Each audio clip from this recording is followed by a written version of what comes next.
कृषि विधेयकों के खिलाफ जारी विरोध सड़कों के बाद संसद और सरकार तक पहुंच गया।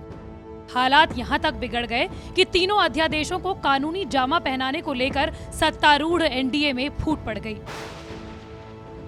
ये तो किसान बैठे हैं ना, हम तो उनकी आवाज, पार्लियामेंट में हम बैठे हैं तो उनकी आवाज उठा रहे हैं। अगर किसान की ये बात समझ नहीं आ रही, इसका मतलब ये है भी 60 करोड़ किसान को ये बात तोमर जी की समझ नहीं आ रही, नरेंद्र मोदी जी की समझ नहीं, इनको ही समझ है, उनको कोई समझ नहीं। तो इसलिए कहीं ना कहीं ये सोचना पड़ेगा, देखना पड़ेगा भी कहीं ना कहीं क्यों इनका सबसे पुराना अलाय जो अकाली दल है वो क्यों अगेंस्ट हो गया। ये प्रश्न बनता है कि नहीं, जो सबसे पुराना अलाय वो छोड़ के चला गया इनको इस मुद्दे पे, तो फिर कौन गलत है। जिन सदस्यों ने समर्थन किया मैं उन्हें भी धन्यवाद देना चाहता हूं। कुछ लोगों ने राजनीतिक दृष्टि से इसका विरोध किया है, क्योंकि इन विधेयकों में किसान के विरुद्ध एक शब्द भी नहीं है और पूरा देश इस बात का साक्षी है कि प्रधानमंत्री नरेंद्र मोदी जी के नेतृत्व में गांव, गरीब, किसान और नौजवान इनकी बेहतरी के लिए ही निर्णय लिए जाते हैं। विधेयक से जुड़े प्रावधानों पर नाराजगी जताते हुए केंद्रीय खाद्य प्रसंस्करण मंत्री हरसिमरत कौर बादल ने गुरुवार को मोदी मंत्रिमंडल से इस्तीफा दे दिया।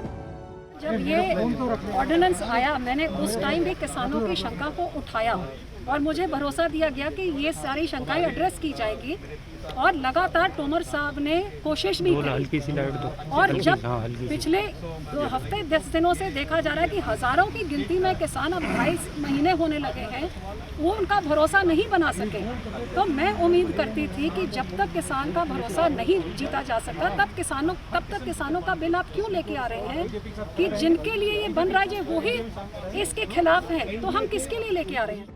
राष्ट्रपति रामनाथ कोविंद ने प्रधानमंत्री नरेंद्र मोदी से सलाह मशवरा करने के बाद हरसिमरत कौर बादल का इस्तीफा स्वीकार कर लिया। साथ ही राष्ट्रपति ने कैबिनेट मंत्री नरेंद्र सिंह तोमर को उनके मौजूदा विभागों के अलावा खाद्य प्रसंस्करण उद्योग मंत्रालय का प्रभार सौंपे जाने के निर्देश दे दिए। इससे पहले गुरुवार को लोकसभा में विधेयकों पर चर्चा के दौरान पार्टी अध्यक्ष सुखबीर सिंह बादल ने हरसिमरत कौर के इस्तीफे की घोषणा की। हालांकि उन्होंने ये कहा कि पार्टी एनडीए सरकार को समर्थन जारी रखेगी। ऑर्डिनेंस जो सेंटर सरकार लेके आई है, ये किसान विरोधी ऑर्डिनेंस है और पंजाब किसानी का सूबा है और देश का अन्न देने वाला सूबा है। मैं कह सकता हूं कि ये पंजाब जो है देश के किसान का दिल है। पंजाब के किसान का बहुत बड़ा नुकसान होने वाला है। उनके मन में ये एप्रीहेंशंस हैं, शंकाएं हैं कि ये हो जाएगा, ये हो जाएगा। बड़े शंकाएं जो है सरकार के सामने हमने ये शंकाएं पिछले 2 महीने से हम इनके पास लेके जा रहे हैं। जो उनका रिप्लाई था हम उनको वापस देते थे, पर इन्होंने एक भी चेंज नहीं की, वैसे ही बिल लेके आए। किसान बिल के खिलाफ जारी विरोध सड़क के बाद संसद और सरकार तक पहुंच गया। हालात यहां तक पहुंच गए कि अकाली नेताओं को पूर्व प्रधानमंत्री स्वर्गीय अटल बिहारी वाजपेयी के शासन की याद आ गई। कोई भी रूलिंग पार्टी एब्सोल्यूट मेजोरिटी में होती है तो फिर रवैया इसी तरह का रहता है। इंदिरा गांधी के वक्त भी ये हुआ, राजीव गांधी के वक्त भी ये हुआ, ये कोई पहली बात नहीं है। लेकिन हाँ, ये अफसोस की बात है कि जैसे वाजपेयी जी एनडीए को चलाया करते थे, आज वो बात नहीं है। बीजेपी और एनडीए के सबसे पुराने सहयोगी अकाली दल से मोदी सरकार में केवल हरसिमरत कौर ही शामिल थी। लेकिन किसान बिल के खिलाफ पंजाब में लगातार प्रदर्शन हो रहे हैं और अपने खिसकते वोट बैंक की चिंता ने अकाली दल को मोदी कैबिनेट से बाहर निकलने को मजबूर कर दिया।